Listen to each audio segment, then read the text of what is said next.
El día de hoy vamos a ver todo lo referente a la comunicación, empezando por qué es la comunicación, ya que ésta se define como el proceso de transmitir información, ideas, sentimientos o mensajes entre dos o más personas, utilizando diferentes métodos, que va desde el lenguaje verbal hasta el no verbal y escrito. La comunicación es variable según sus necesidades. Puede ser simplemente para exponer conocimientos, habilidades o incluso experiencias. Es aquella que da respuesta a todas y cada una de las necesidades de los seres humanos, como lo son, según Maslow, las necesidades fisiológicas, de seguridad, sociales, de reconocimiento y de realización. La comunicación efectiva requiere una interacción entre emisor y receptor donde ambos participen en el intercambio. El proceso de comunicación o los elementos que la conforman vienen a ser la esencia de esta, empezando por la fuente, también conocido como emisor, y como su nombre lo dice, es quien emite el mensaje. El mensaje es la idea que se transmite a través de un canal, que es el medio por el que se transporta este mensaje. Dependiendo cómo esté siendo la comunicación, va a ser cuál sea el canal, ya que puede ser la voz o incluso puede ser texto. El proceso de codificación es el sentido del mensaje que le da el receptor, que es quien recibe el mensaje y lo interpreta. El proceso de codificación es la traducción de las ideas que componen el mensaje. Ya de ahí sale la retroalimentación, que es el ciclo que puede hacer referencia a la respuesta. Aparte de todo esto, es el ruido o interferencia, que es lo que molesta la comunicación entre emisor y receptor. Dentro del mensaje existen tres elementos o factores a considerar, ya que es el código, el contenido y la forma en la que es tratado el mensaje.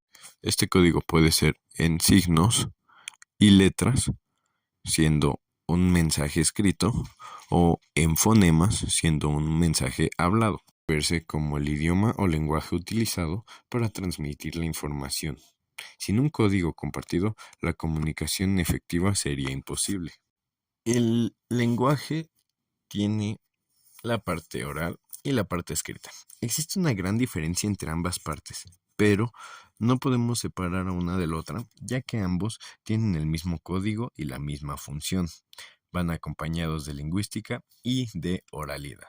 En lenguaje oral contamos con el canal auditivo, mientras que en el escrito el canal visual. El lenguaje oral por lo general lo utilizamos en situaciones más cotidianas. También se puede utilizar para dar discursos o cosas un poco más serias. Sin embargo, el lenguaje escrito es mucho más formal y nos permite hacer trámites y peticiones de manera más oportuna. Las primeras señales de comunicación fue mediante mensajes o dibujos que eran dejados en las cavernas por los nómadas. Más adelante se empezaron a dar los gestos y sonidos para empezarse a comunicar, para después poder así generar la comunicación verbal. La comunicación verbal es la primera herramienta que obtiene el ser humano al ser lo primero que aprende desde niño. Con el tiempo va formándose de herramientas propias para poder escribir a través de la educación que recibe. De ahí pasamos a la comunicación no verbal. Esta se podría definir también como la comunicación kinestésica. Retomamos primero la definición de kinestesia. La kinestesia se puede definir como una disciplina que estudia los movimientos del cuerpo de manera natural, desde la postura hasta el manejo de ademanes que buscan regular un equilibrio de manera coordinada entre la voz y el cuerpo. Esta nos puede ayudar a reforzar el mensaje que estamos comunicando, además de ayudarnos a expresar nuestras emociones a través de nuestra postura y o nuestros gestos.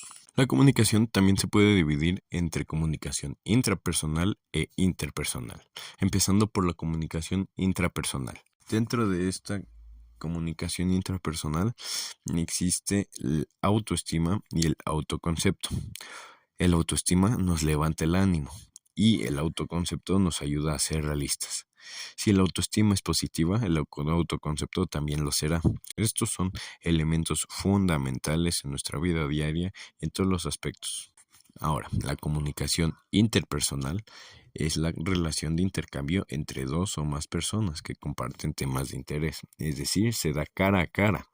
Hoy en día, esto no tiene que ser necesariamente presencial o uno frente al otro en el mismo lugar, ya que existen métodos como la videollamada que puede facilitar esto.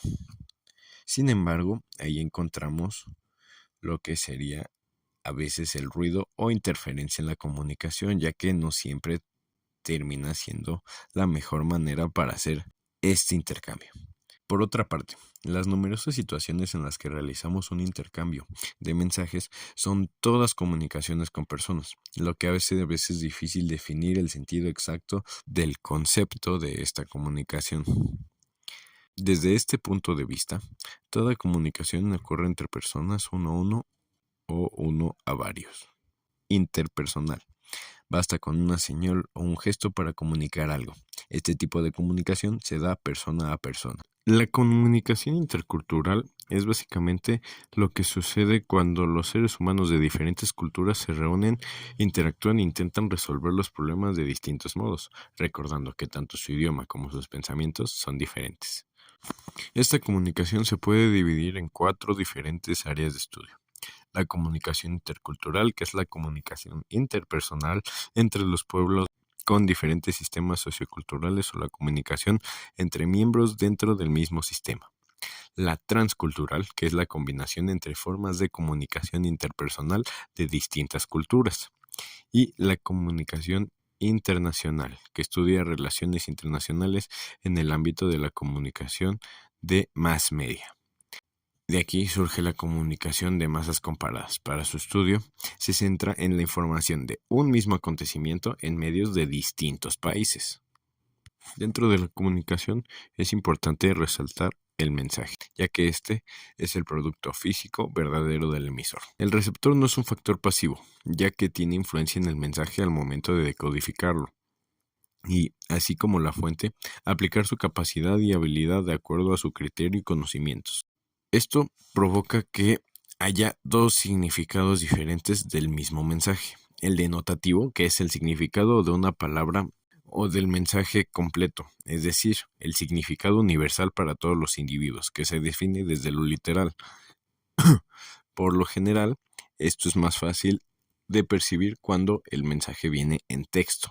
Sin embargo, está el significado connotativo, que es el significado que le da cada persona y se da de acuerdo a los contextos. Es una lista de posibilidades y es expresivo por el sujeto.